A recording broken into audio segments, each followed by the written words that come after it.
Welcome to Powerhouse Paper Dolls Beyond the Barbie, looking below the surface with Powerhouse women to find out who inspires the women who inspire us. Joining me today is a dear friend of mine, Miss Amie. She is one of my Healthy Habits and SassiFit Dance Fitness clients and has been a personal inspiration to me. So Amie, thank you so much for joining us today. Of course. The royal us, right? So where I'd like to start today is this is called Paper Dolls because each interview is linked with the one before and after with something that you have in common with those women. And I love that one of your outside interests on your questionnaire is tattoos because you are following my tattoo makeup artist who just did my eyebrows. So I thought that was a very funny thing to have in common. We have more, grand things in common as well, but I really liked that one. I thought that was funny. So I would like to start, Amie, with who has inspired you? Who has helped you become the woman you are? So I've actually found that a lot of people that have come into my life have inspired me for different reasons. So I'll find people that I admire their courage or their resilience or their ability to do something that I can't do, or even just be social. That's not something that I'm very good at, and so I'll look at them and admire what they do, and then try and work those habits into my life as well. But that's been true since I was young. Started with teachers that really inspired me to be better and to reach for things that I thought were completely out of reach, saying you can do this, and here's how I did it. And so yeah, I think I've been lucky in that a lot of the people that I've invited into my life have inspired me in one way or another. I think that's a really healthy approach to life, and I would definitely say that's something you and I have in common.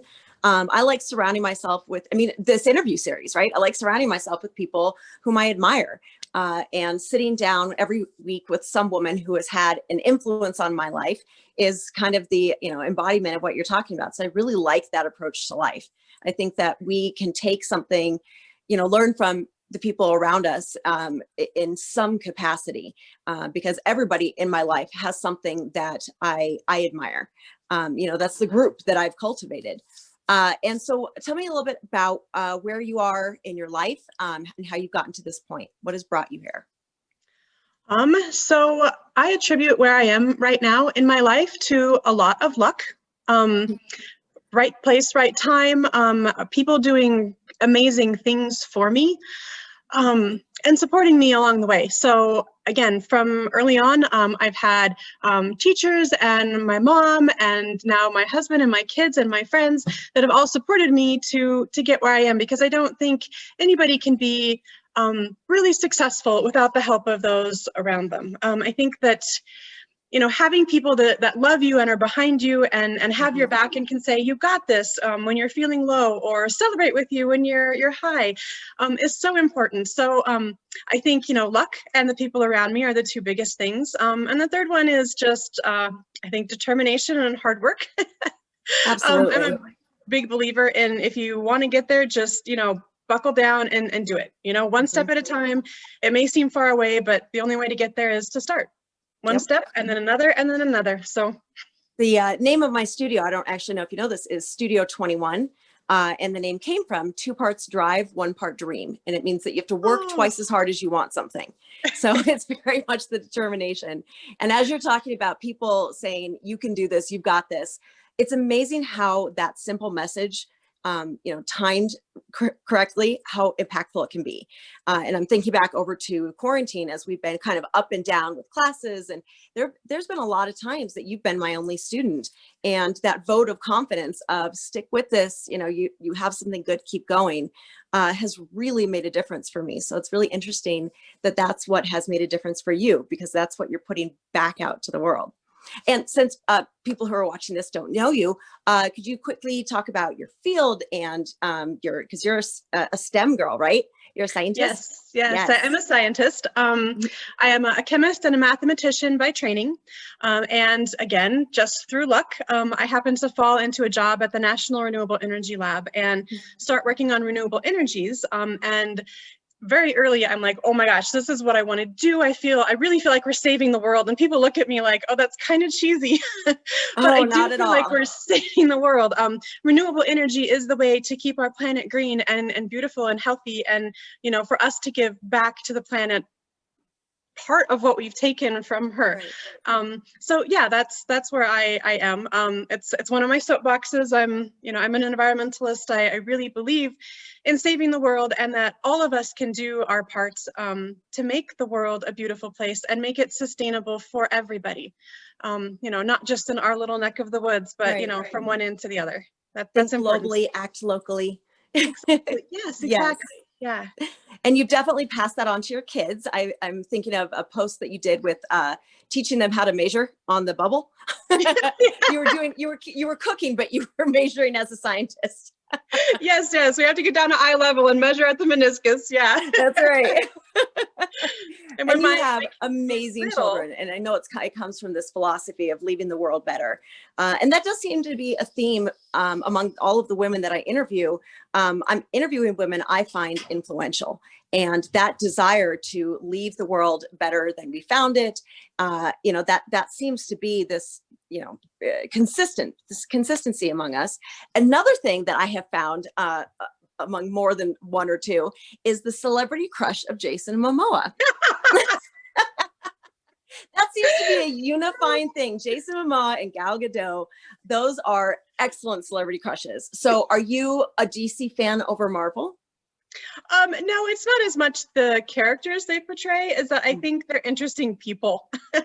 Yeah. If you read about them, Jason Momoa is an environmentalist, and he has very interesting religious beliefs that I find call to me and what I believe. And Gal Gadot, she's just amazing. I mean, she's intelligent and capable. Had military training and still Military is just, pageant background. Yeah. And they're so interesting. Those are the people that I would want to sit and have dinner with and just talk to. Yes. Yes, I completely agree. They both seem like fascinating, very deep individuals. Yes. Really neat people. Yeah. And they both seem like they have the ability to just laugh and have a good time too, which I like. Yes. And Gal Gadot's husband has that t-shirt that says your wife and then my wife is Wonder Woman. I think that's just perfect. Like, he's the perfect person to be wearing that. Absolutely. Exactly. And if you could travel anywhere, where would you go? So mine isn't so much a place as a time. I call them my little treasure memories that I keep inside. And when I'm down or when I need soothing, I'll revisit these happy memories that I have. And so I would go back in time and just relive all of these happy moments in my life again, because they bring me so much joy on a regular basis to be there and, to feel my baby on my chest and to smell their little head that's all silky with downy hair, and they're warm and melty against me. Just all of the sensations and the visceral feelings and needs there. I would like to experience those again. It's funny that you're the first person to take that to travel to a time, because it makes such sense. Like where would you go if you could go anywhere? And it's to this moment. And I love that. I love that thought. It's funny because my little happy place is on the beach of Waikiki. My mom and I went when my firstborn was very little, and it was just this paradise that I'd only seen pictures of, right? And being there and hearing the ocean under this giant banyan tree. And so the many women in this interview series who have liked beach over mountain or the sound of ocean waves as we do, it always takes me back to that moment. So every time somebody says beach, or every time somebody loves the sound of the ocean, that's the beach that I think of. And it's funny because it's not actually that place that I'm longing for. It's that moment. It really is going back to that, how that felt to be, young and a new mom, and the whole world was at my feet, and standing in front of the ocean. I didn't feel insignificant. I felt part of something. I felt part of the tapestry of life. So it's funny that you're the first person to do that when I was actually doing that as well. It's amazing, isn't it? Those moments where you do feel like part of the tapestry of life. Mm-hmm. They're incredible moments that just touch your soul, and they stay with you forever. Mm-hmm. I completely agree. And that's one of the things that I really love about like our SassiFit community. that it's really based on this sisterhood, that I have more women in my life. I mean, look at this interview series, but I have more women in my life who are influencing me, and I feel part of their journey than really ever before. And I grew up a dancer, so I've always been around women, but I've never had a community like this. Because when we joined just by an activity in common, because I was a young mom, so I was the only mom. And, you know, I've never had this peer group where I really fit in. And joining together through SassiFit, it's not just like a fitness group. It's just this, it's a mindset, you know, of loving ourselves right now and working to better ourselves and our community. That connecting through beliefs, I find that I've cultivated a community. Do you feel that too? The little group that we... I do. And one of the things I appreciate most about our group, I think, is that we share sometimes when we're struggling with something, and it makes me feel like I'm not the only one. Like, yes, you know, these people that appear on the surface to have everything together and, you know, amazing and just kicking ass and taking names, right? Are struggling with the same things that I am. And so I think it makes me feel closer to them, and makes me feel, I don't know, a bit more part of humanity, I guess, you know, that we have all of these, you know, struggles and joys in common. And it brings us closer, and sharing those brings us closer, more so than just, you know, if you were, you know, doing a class together. I mean, that's fun and that's a connection point, but that's not quite the emotional connection point that I think we've developed in this group. Yes. Well, and I think it's kind of the human condition to feel alone. You know, it's the burden of the intellectual mind, that if you think, you're aware that you're separate. And especially now during the pandemic, when we're physically separated, I think it's more important than ever to, you know, pay attention to the connections, feel the connections, build on the connections. And that's where this interview series started, was just about showing how we're connected. I have one more question for you before we get to your legacy. What is something you would tell your younger self? Oh gosh, I'm not sure she would listen to me. Mine wouldn't. Definitely not. I know it for a fact.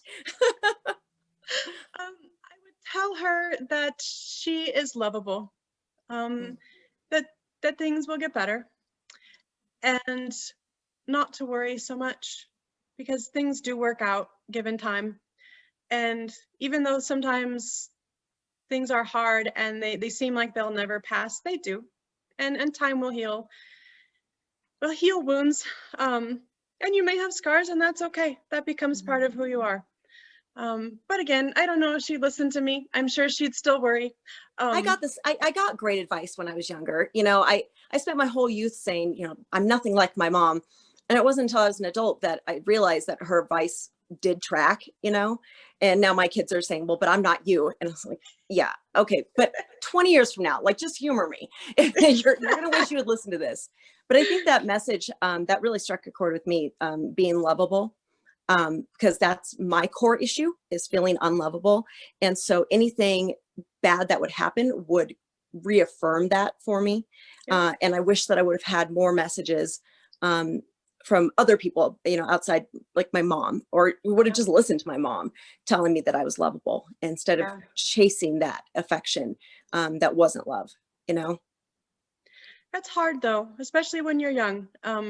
It's hard to youth is wasted on realize that that's such a problem, and that it will get better, because your perspective is just so limited. Yeah, very much so. You're little. Yeah, and you don't know what you don't know. And it seems like, you know, the older I get, the more I'm aware of that I don't know. And I miss being a teenager and knowing everything. Knowing everything. That was such a good feeling. I was so safe and secure, thinking I had it all figured out. And then the older I get, I mean, it's just the less that I'm aware that I know. And that leads us to where I want to end every interview, and that is, what do you want your legacy to be? How do you want to be remembered? I want to be remembered for being kind, and for leaving the world, if not a better place, which would be my hope, at least not any worse of a place than when I came in. And that would involve, you know, making hard decisions, doing things I don't necessarily want to do or that aren't fun, so that the world can be the better place that I want it to be. And my children are part of my legacy, of course, and I want them to be good people. I want them to be kind. I want them to be conscientious, and, you know, I want them to be happy, but not at the expense of other people or the earth or the planet, right? Yeah, or even their morals. You know, I want them to lead a life that at the end they look back and say, yes, this is exactly what I would have wanted for myself from the beginning. A life they're proud of. Exactly. I love that. And I know your children, and you're doing exactly that. They are. You. They're wonderful Thank you. kids. And Sometimes you're such you a can't see delightful from the part of my outside on life. that one. Oh no, strangers always have a different opinion of our kids.